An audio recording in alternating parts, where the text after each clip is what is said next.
ఒక్కొక్కరికి ఒక్కొక్క రికార్డు ఉంటది. మన తాన మాజీ సీఎం కేసీఆర్ సారుకు తెలంగాణ తొలి సీఎం, 10 ఏండ్లు వరుసగా సీఎం అని పేరుంది. ఆంధ్ర సీఎం బాబు సారు కూడా అంతే, 14-15 ఏండ్లు సీఎంగా చేసిండని రికార్డు ఉంది. ఇంకా కూడా సీఎం సీట్లనే ఉండు. అంతకన్నా ముందు మాజీ సీఎంలు, మాజీ మంత్రులు, ప్రధానులు ఇక ఇట్లా ఎవరికుండే రికార్డు అల్లకుంది. అగో అట్లనే ఇప్పుడున్న ప్రధానమంత్రి మోదీ సారు కూడా కొత్త రికార్డు కొట్టిండు.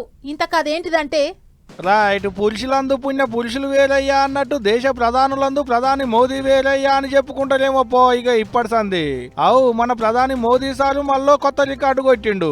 ఏందంటారా, దేశంలో ఎవ్వరు లేనన్ని రోజులు పదవిలుంది సారేనాట. మొత్తం 8,931 రోజులున్నాడు సారు పెద్ద పదవిలా. ఇంత మునుపుకి రికార్డు సిక్కిం మాజీ సీఎం పవన్ చామ్లింగ్ పేరు మీద ఉండే, అది కూడా 8,930 రోజులు. ఇప్పుడు దాన్ని మోదీ సార్లు దాటేసిండు అన్నట్టు. మరి గుజరాత్ సీఎం గా 12 ఏండ్ల మీద 227 రోజులుంటే దేశ ప్రధాని సీట్లకెక్కి ఇయాల్టికి అంటే ఐతారానికి 11 ఏండ్ల మీద 299 రోజులు. గట్లా అన్ని కలిపి 8,931 రోజులు ప్రభుత్వాన్ని నడిపించేటి పెబ్బగుండన్నట్టు. ఇదే కాదుల్లో వరుసగా ప్రధాని పదవిలు ఉన్నోళ్ళ దాంట్లో కూడా సార్కో రికార్డు ఉంది. బిరేకులు లేకుండా వరుసగా ప్రధాని పదవిలు ఉన్న రెండో లీడర్ సారే. ఆయనకైతే ముందు దేశానికి మొదటి ప్రధానిగా ఉన్న చాచా నెహ్రూ సార్ ఉన్నాడు. వరుసగా 6,130 రోజులు ప్రధానిగా ఉన్నాడు సారు. అటంక ఇందిరాగాంధీ మేడం ఉండే 4,077 రోజులున్నది ప్రధాని పదవిలా. అట్లా ఇప్పుడు మోదీ సారు ఆమెను దాటేసి కూడా చాలా రోజులే అయింది.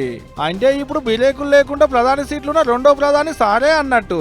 ఇక మొత్తంగా చూస్తే 16 సంవత్సరాల మీద 286 రోజులు నెహ్రూ సారు ప్రధానిగా ఉంటే, ఇందిరాగాంధీ మేడం 15 సంవత్సరాల మీద 303 రోజులు ప్రధానిగా ఉన్నారు. వాళ్ళెనక ఇప్పుడు మోదీ సార్ అన్నట్టు. మళ్ళా పార్లమెంట్ ఓట్లు వచ్చిన దానికి పదవిలున్న ఇందిరామను దాటేసాడేమో కానీ నెహ్రూనైతే దాటలేడు. కాంగ్రెస్ లీడర్ కాకుండా ఏరే పార్టీ లీడర్ ఇన్నేళ్లు పదవిలుండు కూడా గ్రేటే మరి. రికార్డులు క్రియేట్ చేయాలన్నా మా సారే, రికార్డులు తిరిగి రాయాలన్నా మా సారే అనుకుంటా సోషల్ మీడియాలో ఒక పోస్టులు కాదు, ఒక సంబరం కాదు బీజేపీ లీడర్లది, సార్ అభిమానులది.